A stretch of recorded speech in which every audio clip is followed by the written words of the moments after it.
Hola a todos, se les habla Ricardo Serrano. Bienvenidos a una nueva nota en su canal de YouTube, Un Venezolano Informa.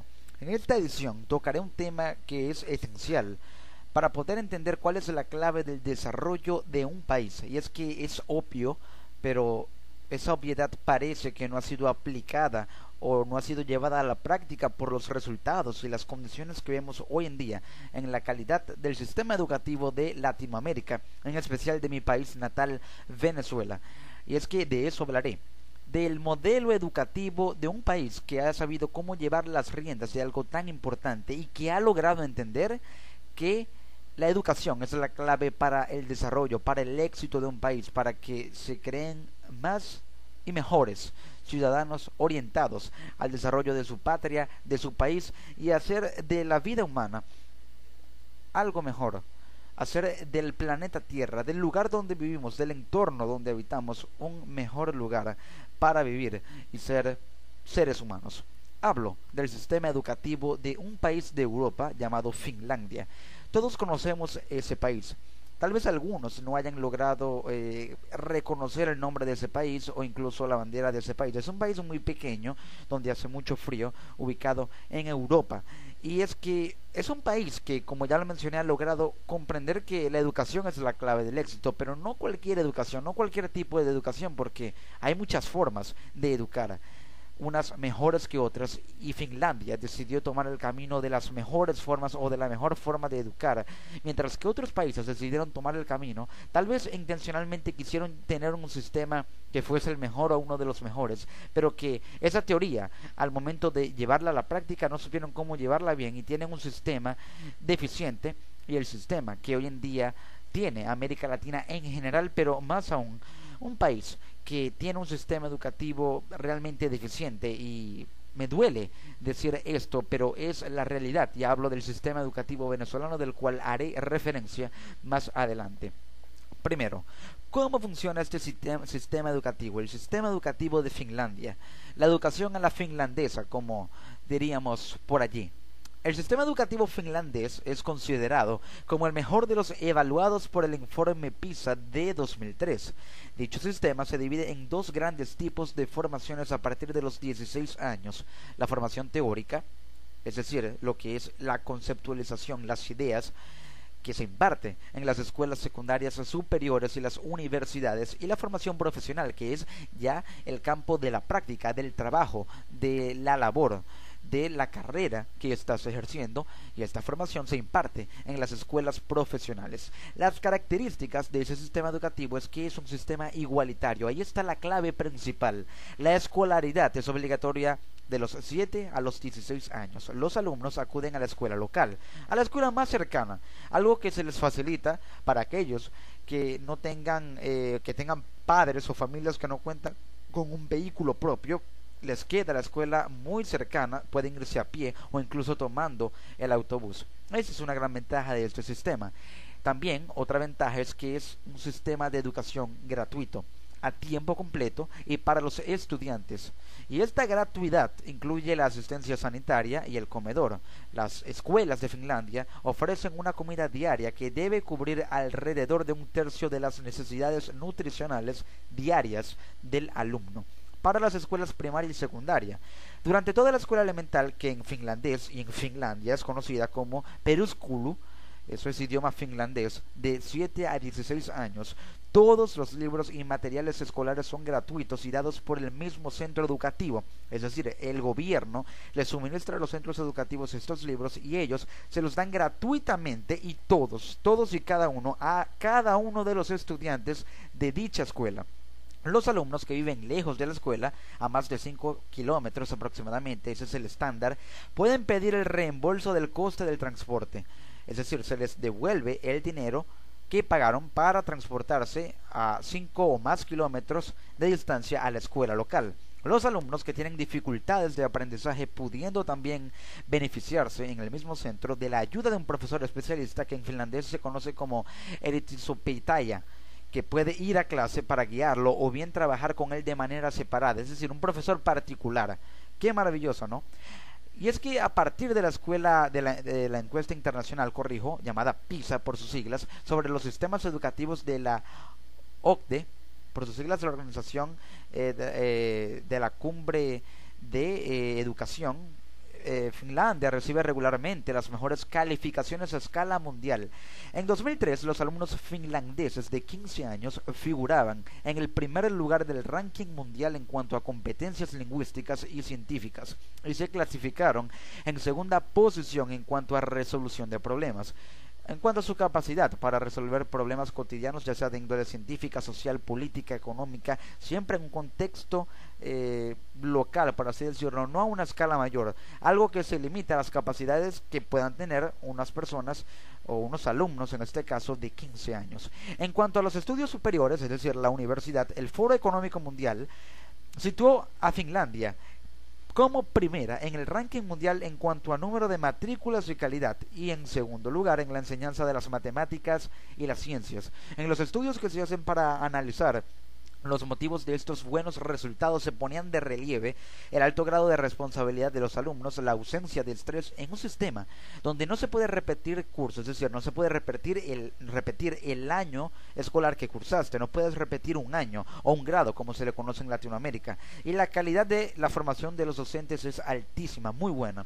Es importante considerar que los docentes del sistema público son elegidos directamente por la directiva del centro educativo, en Finlandia, por supuesto. Esto permite que cada centro pueda crear los mejores equipos de trabajo y buscar a los profesores que mejor encajen en su proyecto educativo real.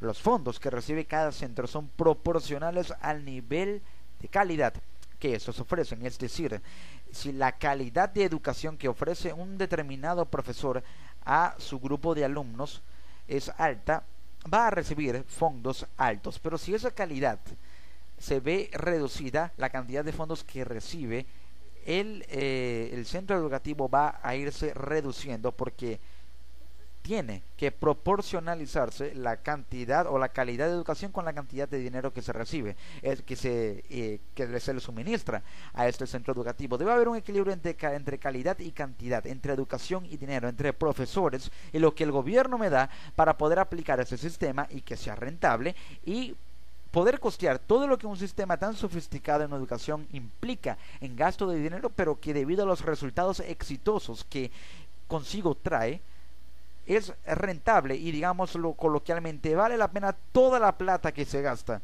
en este sistema educativo. La reforma del sistema educativo de Finlandia, hasta comienzos de los años 1958, tenía un sistema educativo elitista. Finlandia tenía un sistema educativo elitista, es decir, de élites. Se hacía una selección a la edad de 11 años después de solo 4 años de primaria, y solo los mejores alumnos podían continuar la escolaridad general, primero en un instituto durante 5 años y luego eventualmente con 3 años en un instituto de bachillerato. La mayoría de los niños y niñas seguían 2 años suplementarios en la escuela primaria.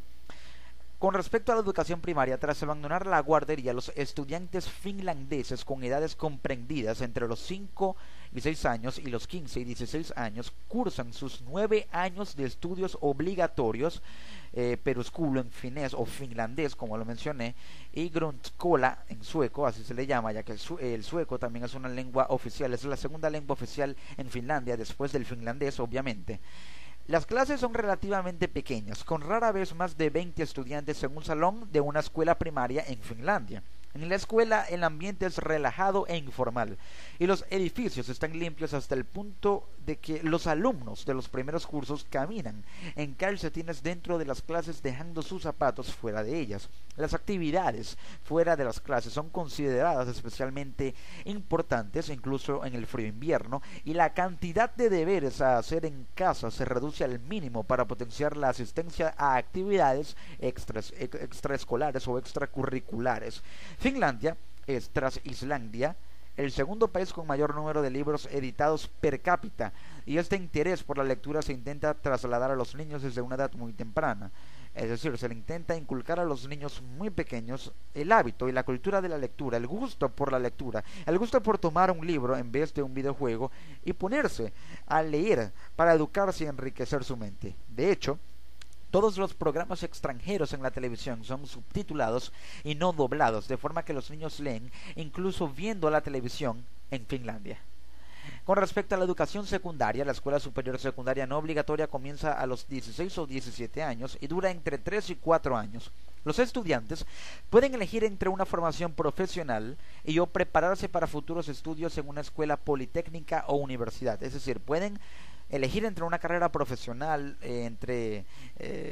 academizarse muy formalmente, por así decirlo, o cursar estudios en una escuela politécnica en la que el grado de academización no es tan formal o tan elevado, no implica un trabajo mental tan sofisticado como lo que se implicaría una formación profesional, con una carrera que no requiere un trabajo físico o una carrera que no es técnica, ya que para poder acceder a ellos deberán llevar a cabo un examen de selectividad por cada facultad a la que deseen ingresar.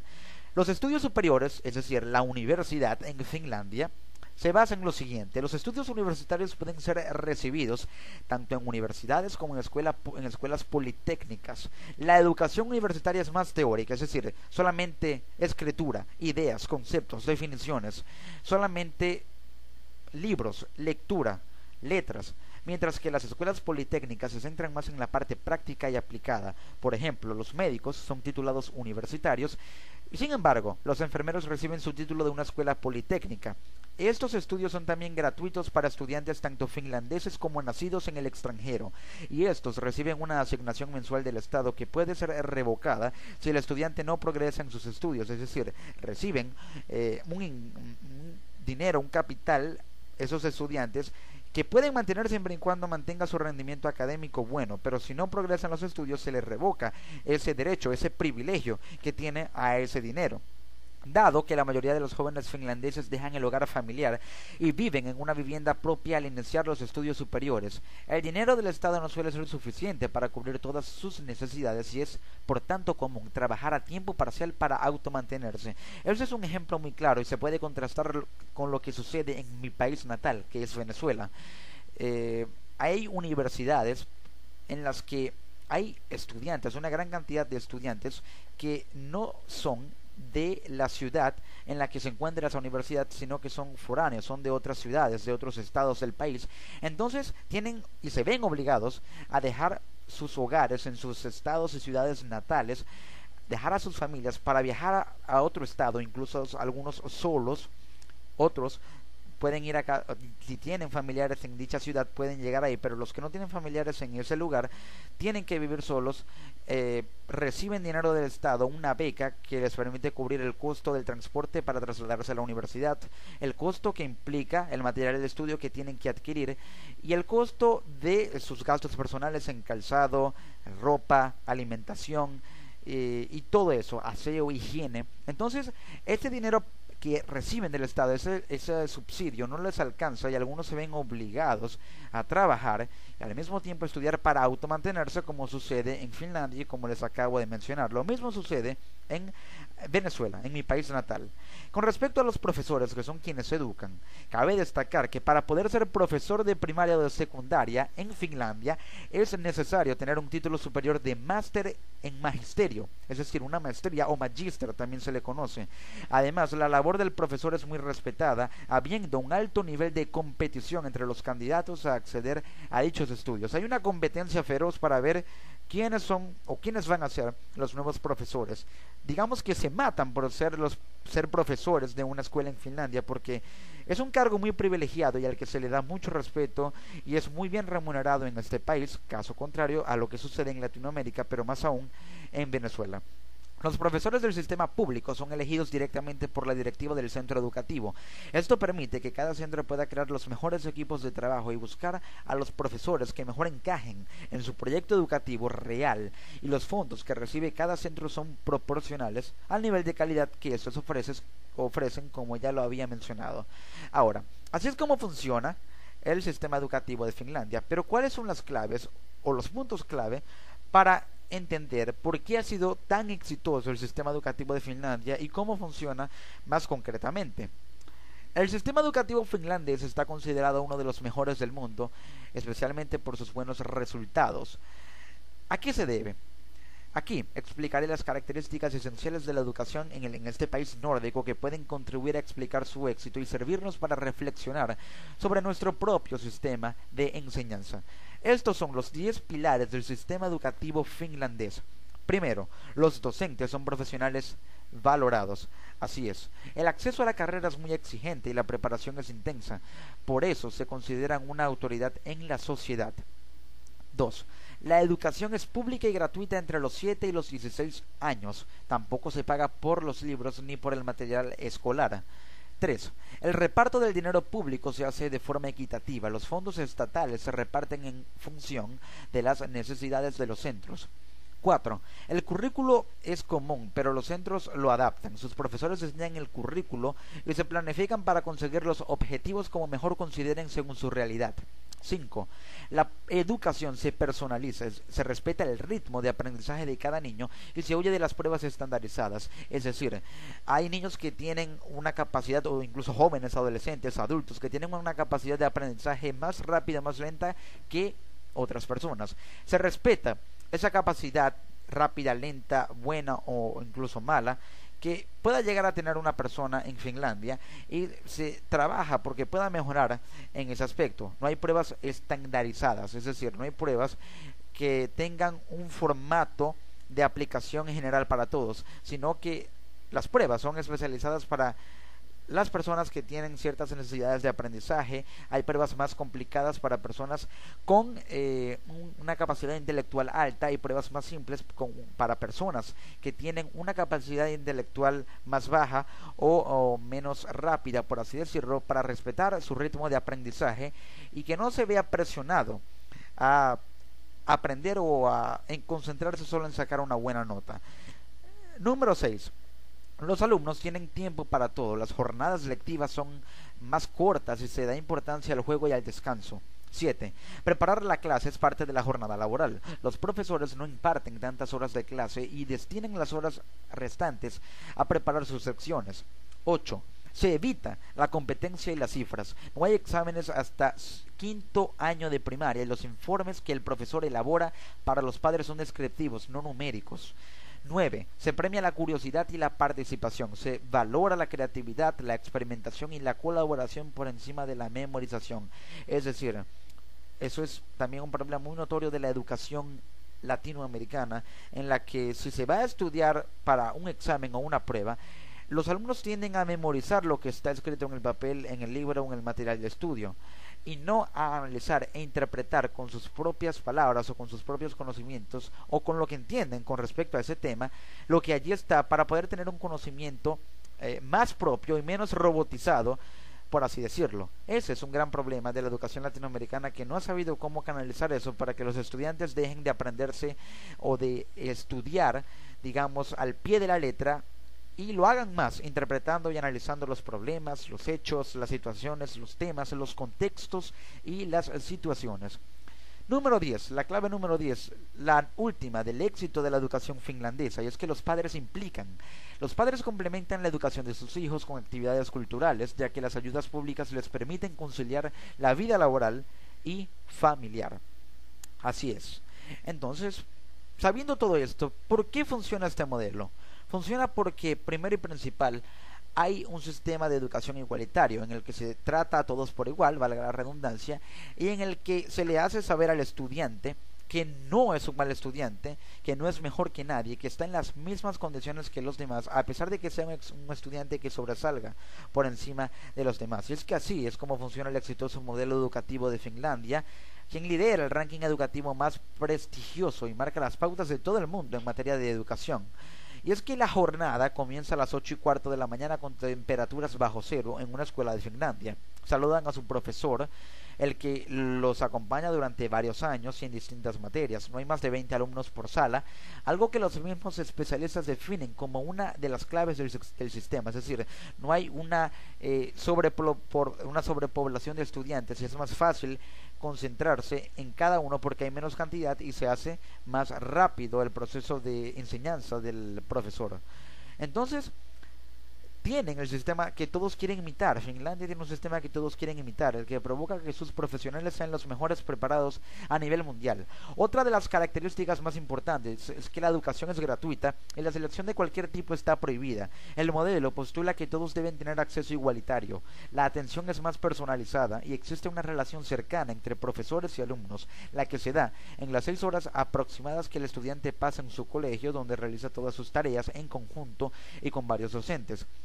El objetivo implantado es despertar el interés por aprender, por estudiar, por lo que las notas son privadas y entregadas como una forma de retroalimentación. La idea es que el alumno no forme la idea en su mente de que es un mal estudiante, afirma Maria Martikainen, directora finlandesa de la escuela básica finlandesa Viki. La pedagogía es una de las carreras más prestigiosas y la sociedad le otorga un gran valor. Los profesores son los mejores estudiantes de su generación y necesitan grado de magíster para poder enseñar. Y esto, desde Finlandia, es una experiencia de la que Chile saca lecciones y está comenzando con nivelar la formación de sus profesores. Muy buen paso que está dando Chile. Por eso es que funciona este sistema educativo, este modelo educativo, y funciona porque es necesario que una sociedad trate a todos sus habitantes por igual para que haya un incentivo por aprender, por no ser simplemente un robot que almacena información, porque para ello están las computadoras, sino formar personas, formar mejores ciudadanos que permitan el desarrollo de su país y que con base en ello puedan tener ideas que impulsen el desarrollo de la humanidad, trasladándolas a contextos internacionales que permitan que todo el mundo tome el ejemplo de un país que ha sabido cómo administrar su sistema educativo. Entonces, ¿se debe aplicar este sistema en América Latina? Sí, sí se debe aplicar, pero ¿por qué? Porque América Latina cuenta con una educación que no tiene un sistema definido como tal, en el que sus estudiantes no se interesan por aprender, sino que lo hacen por obligación. Aproximadamente un 70% de ellos, el 30% restante sí lo hace porque realmente quiere aprender, pero la mayoría es la que no está interesada, y esa mayoría es la que puede marcar una diferencia incluso mucho más grande que la minoría que sí se interesa por aprender. Entonces la idea aquí es que haya la menor cantidad de personas posibles que no quieran aprender, que no quieran desarrollar una carrera y que no tengan interés por sacar adelante a su país, mientras que la mayoría sí pueda permitir o darle ese privilegio a la nación y a la humanidad. Por ello es que se debe aplicar, pero aquí la pregunta es ¿cómo? No será un proceso fácil, pero todo debe comenzar porque se aprovechen los eventos internacionales como la ya pasada Cumbre de las Américas, también foros económicos mundiales del Fondo Monetario Internacional. Sería un buen lugar, un buen contexto, una buena situación para que desde el punto de vista económico se sepa cómo financiar estos proyectos de sistemas educativos que para algunos pueden parecer utópicos, pero para otros pueden ser la puerta o la clave del éxito y del desarrollo de una nación, y que con base en la capacidad financiera alta que tiene una organización como el Fondo Monetario Internacional puedan trasladar y juntar sus esfuerzos para que estos proyectos se den, económicamente hablando, se puedan materializar y que sea rentable la ganancia que se obtiene de ellos y que valga la pena todo el dinero que se invierte en educar, como lo hacen los finlandeses, a los ciudadanos de Latinoamérica, de Europa, de Asia, de África, de Oceanía, de todos los continentes del planeta Tierra. Entonces, estas instancias internacionales, los presidentes deben velar porque estos sistemas educativos se implementen con mucha disciplina en todas y cada una de las escuelas de sus países, desde la más pequeña hasta la más grande, que todos cumplan con las normas y que haya la mayor cantidad de personas posibles que trabajen con el gobierno, que puedan crear una red de comisiones, de misiones educativas que se dirijan a las regiones con la mayor cantidad de escuelas de un determinado país, para que se puedan aplicar todas estas reformas, todas estas normas, y que se reestructure, se reinvente el sistema educativo de esos países, que las escuelas se reinventen en la forma en que le enseñan a sus alumnos y en lo que le están enseñando, porque ese es un gran problema de las escuelas latinoamericanas, que muchas no saben si lo que les están enseñando a los estudiantes es algo que realmente les va a servir para la vida diaria. Y eso es otro punto que hay que tocar. Lo que se debe enseñar debe ser algo útil y no algo inútil. Entonces, para que ese algo que se va a enseñar sea útil, se debe enseñar de una buena forma, aplicando medidas que incentiven y que le demuestren al estudiante que vale la pena aprender y que es una clave para la felicidad humana. No es obligatorio, por supuesto, pero que es una clave para la felicidad humana, y de esa forma poder velar por el desarrollo de tu país. Entonces, ¿por dónde se puede empezar para que esto se pueda dar, para que esto pueda suceder? Se debe empezar porque se realicen reformas y políticas dirigidas a la educación. Por ejemplo, la propuesta del presidente de Colombia, Juan Manuel Santos, en la última cumbre de las Américas, que fue crear un sistema interamericano de educación, es realmente una buena propuesta, pero el problema allí es que esta propuesta o ese sistema interamericano de educación no se va a poder llevar a cabo mientras haya diferencias políticas que opaquen el panorama de la cooperación internacional. Tenemos el ejemplo de Estados Unidos y Venezuela. Mientras haya ese odio político y esa confrontación entre ambos países, no podrá haber un ambiente de armonía para que se permita que las escuelas norteamericanas se integren con las venezolanas y viceversa, que las escuelas de la región de América Central se integren con las de Norteamérica y la de Sudamérica, que haya una cooperación internacional entre escuelas, entre grandes institutos educativos en América Latina. Siempre se deben dejar de un lado las diferencias, porque el futuro de un país son los niños, porque son el prospecto de dicho país y son los futuros ciudadanos que van a reemplazar y a ser la nueva generación, y van a recibir la herencia que la generación actual les está dejando y les va a dejar, tanto en economía, en política, en sociedad, en cultura, en tecnología, en ciencia, en salud, en desarrollo humano, desarrollo profesional, espiritual, en desarrollo mental. Entonces allí es donde debe empezarse, y esa es la línea de partida para un camino que nunca debe terminar y que debe ser infinito, y siempre que busque autosuperarse, que busque reinventarse positivamente, para que la meta o el límite sea el cielo, como dicen algunos por allí.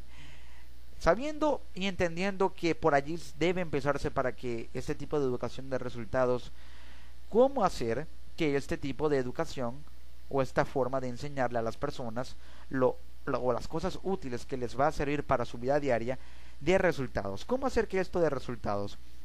Primero, como ya lo mencioné, dejando a un lado las diferencias políticas que no permiten que se haya un ambiente de armonía para poder llevar a cabo todas estas reformas educativas, sino también haciendo que los estudiantes se vean interesados en aprender, que los padres se vean involucrados, y que se realicen jornadas, escuchen bien, jornadas que involucren a redes y comisiones educativas enviadas por los gobiernos e incluso también por organizaciones importantes a nivel mundial como la ONU, la Organización de las Naciones Unidas, enviadas a las regiones más necesitadas en materia de educación de cada país de Latinoamérica, para que se realicen jornadas educativas y reuniones en las que con los ministerios de educación se puedan discutir las formas en que se va a reestructurar el sistema educativo, lo que se va a enseñar, lo útil para enseñarse, lo que debe excluirse del programa, y la forma en que se va a incentivar a los niños para que aprendan, y demostrarles que la educación no es algo que tiene que ser aburrido o arbitrario u obligatorio,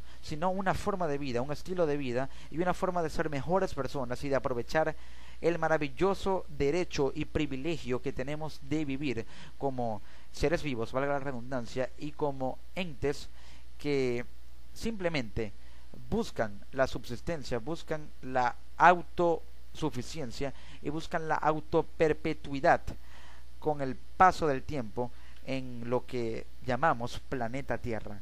Así que con todo esto nos queda una idea muy clara de que la educación es el camino para el éxito, la clave del éxito de un país e incluso de una simple persona.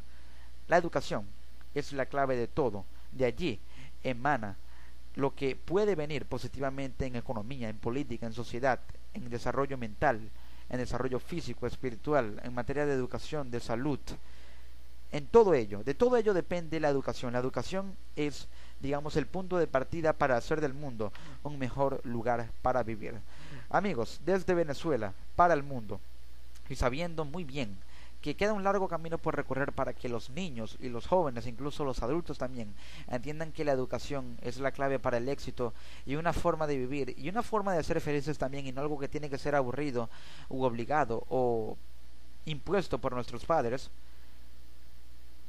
Les saludo desde Venezuela con un cálido abrazo para todos aquellos países que necesitan de una mejor educación para salir adelante. Les ha hablado Ricardo Serrano en una nueva nota para su canal de YouTube, Un Venezolano Informa. Nos encontramos en una próxima edición. Chao.